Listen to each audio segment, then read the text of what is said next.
Olá, hoje temos em mãos um material que, à primeira vista, parece ser um devocional simples de Natal. Sim, bem tradicional, né? Exato.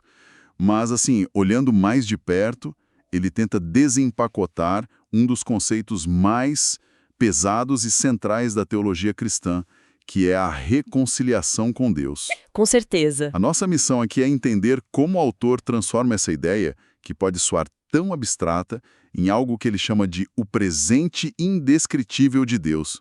E o ponto de partida já é, assim, um soco no estômago. O texto nos joga direto numa citação de Romanos 5, que diz: quando inimigos, fomos reconciliados com Deus. Inimigos? A palavra-chave é inimigos. Não é distantes, não é confusos ou desconectados. É inimigos. Nossa, é muito forte. Essa escolha de palavras estabelece uma tensão enorme desde o início, sabe? E define o tamanho do problema que o autor quer resolver. Exato, inimigos é uma linguagem muito quase alienante para quem está de fora. Por que começar com uma afirmação tão polarizadora? Parece que já cria uma barreira, né? Olha, eu acho que é uma estratégia deliberada. Na lógica teológica que o autor está usando, se o ponto de partida for suave, a solução também vai parecer trivial. Ah, entendi. Ao usar inimigos, ele quer estabelecer a gravidade máxima da separação. A ideia é que a reconciliação não é só um ajuste fino num relacionamento, é a transformação de um estado de hostilidade total para um de paz. Faz sentido. Sem essa gravidade inicial, o resto do argumento perde a força. Ele está dizendo que a ponte que foi construída teve que cruzar o abismo mais profundo que a gente possa imaginar. Entendi. É sobre enquadrar a escala do que está em jogo. E o texto diz que fomos reconciliados. Tempo passado. Isso sugere que o trabalho pesado já foi feito, certo? Exatamente. O autor faz questão de firmar isso. A reconciliação aconteceu mediante a morte do seu filho. É um evento histórico, datado. Já ocorreu. Ok. Mas aqui vem o pulo do gato. Ele distingue esse evento passado da nossa realidade presente. A citação continua dizendo que, uma vez reconciliados, somos salvos pela sua vida. Ah, Então tem uma dança aqui, sabe?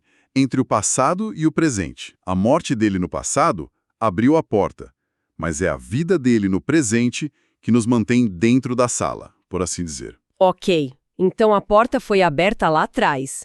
Mas como se atravessa essa porta hoje? Pelo que eu entendi, não é algo automático. O texto fala sobre receber essa reconciliação. Isso mesmo. E a resposta para o como é, por intermédio de quem recebemos, agora, a reconciliação. Uma referência direta a Jesus. Certo, mas é aqui que o argumento se aprofunda e sai, do campo das fórmulas teológicas. Não se trata só de dizer eu aceito no vácuo. O autor insiste que para receber o presente, você precisa saber o que tem dentro da caixa. E como se faz isso? E para isso, é preciso olhar para o retrato de Jesus na Bíblia. Espere um pouco, isso é uma afirmação bem forte. O texto diz que uma exultação em Deus sem o conteúdo de Cristo não honra a Cristo. É forte mesmo. Quer dizer que outras formas de espiritualidade, que buscam uma conexão com o divino, mas sem esse foco específico em Jesus, estariam incompletas do ponto de vista do autor. É exatamente essa a implicação. E é um ponto crucial, sabe? Para esta fonte, a fé não é um sentimento vago, uma energia cósmica ou uma busca puramente interior. Ela é mais concreta. Muito mais. Ela é amarrada a um documento histórico e a uma pessoa específica. Isso significa que essa fé pode ser examinada, estudada, até contestada com base no texto. Interessante. É uma fé que se ancora em algo fora de nós, o que é um contraponto enorme a muitas visões espirituais modernas, né? Isso aí. Que focam só na experiência interna subjetiva. O autor está dizendo que não basta sentir algo sobre Deus. É preciso conhecer. É preciso conhecer quem Deus demonstrou ser. E para ilustrar isso, ele usa uma imagem de outra parte da Bíblia, de 2 Coríntios, que fala sobre ver a glória de Deus na face de Cristo. Eu acho essa imagem fascinante. É muito poderosa. Não é ver a glória de Deus e a face de Cristo, mas uma na outra. É quase um quebra-cabeça visual. Pois é, mas é mais do que isso. É uma afirmação sobre revelação. Impede a ideia de um Deus abstrato que cada um pode imaginar como quiser. Certo. A lógica aqui é que, se você quer saber como é a glória de Deus, seu caráter, seus valores, sua essência, você não olha para as nuvens ou para dentro de si. Você olha para um rosto específico. O de Jesus. O de Jesus, como descrito nos evangelhos. Esse rosto se torna o vocabulário através do qual Deus se comunica. Qualquer tentativa de conhecer a Deus ignorando esse retrato seria, nesta visão, como tentar ler um livro sem conhecer o alfabeto. Certo. Então, a base é esse conteúdo, esse retrato textual. Mas isso ainda soa muito acadêmico, quase frio. A fé não é só sobre entender, é sobre sentir, né? A fonte aborda essa parte da experiência? Aborda, e essa é a próxima peça do quebra-cabeça. O autor diz que o entendimento se torna uma experiência plena quando o amor de Deus é derramado em nossos corações pelo Espírito Santo. Ah, e entra a parte mais pessoal. Exato. Aqui ele conecta a doutrina a uma experiência pessoal, quase visceral. Mas, e isso é fundamental, ele não deixa essa experiência flutuando solta. Como assim? Ele imediatamente a ancora de volta na história. Diz que essa doce experiência do amor de Deus é mediada quando se pondera sobre a realidade histórica da morte de Cristo pelos ímpios. Então se cria um ciclo. Perfeito, é um ciclo. O fato histórico de que ele morreu por mim alimenta a fé. Daí o Espírito Santo pega essa crença e, segundo o texto, a transforma numa realidade sentida, um calor no coração, sabe? Não é uma emoção que surge do nada. É uma resposta emocional a uma verdade que foi intelectualmente compreendida. É como, sei lá, herdar uma casa de praia de um parente distante. Legalmente, ela é sua. A escritura está no seu nome. É um fato. Boa analogia. Mas ela só se torna sua de verdade quando você pega a chave, dirige até lá, abre a porta, sente o cheiro do mar e pisa na areia. Exatamente. A escritura é o fato histórico, a visita à casa é a experiência. O Espírito Santo, nessa lógica, é quem te dá a chave e o mapa para chegar lá. Excelente analogia. E ela mostra a tensão que o texto mantém o tempo todo. A experiência sem escritura não tem fundamento. A escritura sem experiência permanece distante e teórica. O autor quer que as duas coisas andem juntas. Ok, a gente está juntando as peças.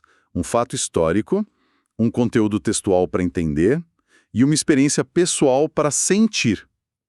No contexto do Natal, que é o foco do devocional, como o autor amarra tudo isso? Ele amarra tudo apresentando Jesus num triplo papel. Quase como um personagem que desempenha 3 funções essenciais na história.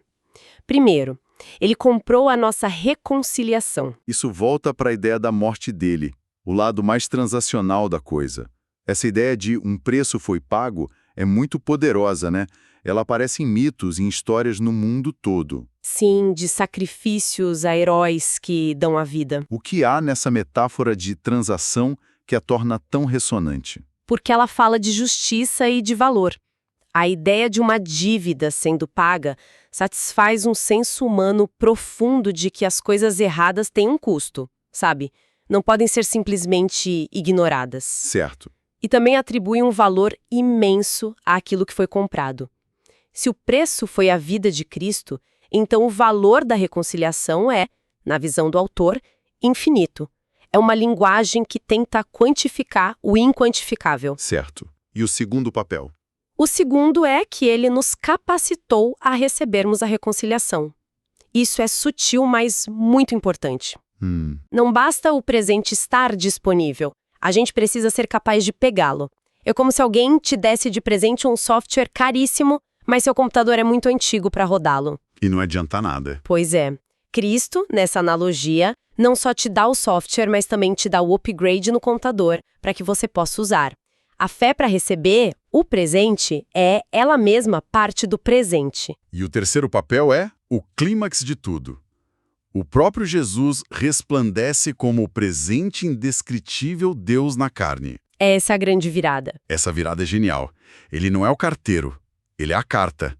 Ele não é quem entrega o presente, ele é o presente. Exato.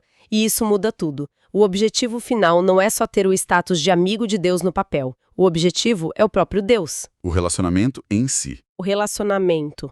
A reconciliação não é um meio para um fim, tipo ir para o céu ou evitar o inferno. A reconciliação é a restauração do relacionamento com a pessoa de Deus. E Jesus é a personificação desse relacionamento restaurado. Mas, na prática, no Natal, com toda a cultura de presentes físicos, de listas de desejos, de consumo, como essa ideia não se perde? É uma mensagem que consegue competir com um apelo material tão forte da época. É um desafio enorme. E o autor parece ciente disso, viu? Por isso a conclusão do texto não é uma reflexão teológica, mas um apelo muito direto e prático. Ah, é? É como se ele dissesse: ok, expliquei tudo, agora faça isso. Ele diz: olhe para Jesus neste Natal. Receba a reconciliação que ele comprou. Não coloque o presente na prateleira sem abri-lo. É um chamado à ação mesmo. Totalmente. Ele está tentando cortar o ruído e focar a atenção. E é interessante notar como esses 3 papéis que a gente mencionou podem até parecer contraditórios se a gente pensar muito neles. Como assim? Ele paga um preço, o que soa como uma transação legal, quase fria. Mas ele também é o presente, o que soa incrivelmente íntimo e relacional. Verdade. O texto nos força a manter essas duas ideias, a legal e a pessoal, em tensão, sem abrir mão de nenhuma delas. A reconciliação é, ao mesmo tempo, um decreto judicial e um abraço. Um decreto judicial e um abraço. Gostei disso. E as palavras finais do texto transformam toda essa teologia em desejo, em algo que se busca ativamente. Exulte nele, experimente-o como seu prazer. Conheça-o como seu tesouro. A linguagem muda completamente, né? Totalmente. Sim, sai da cabeça e vai pro coração. A palavra tesouro é a chave. Um tesouro não é algo que você apenas reconhece intelectualmente.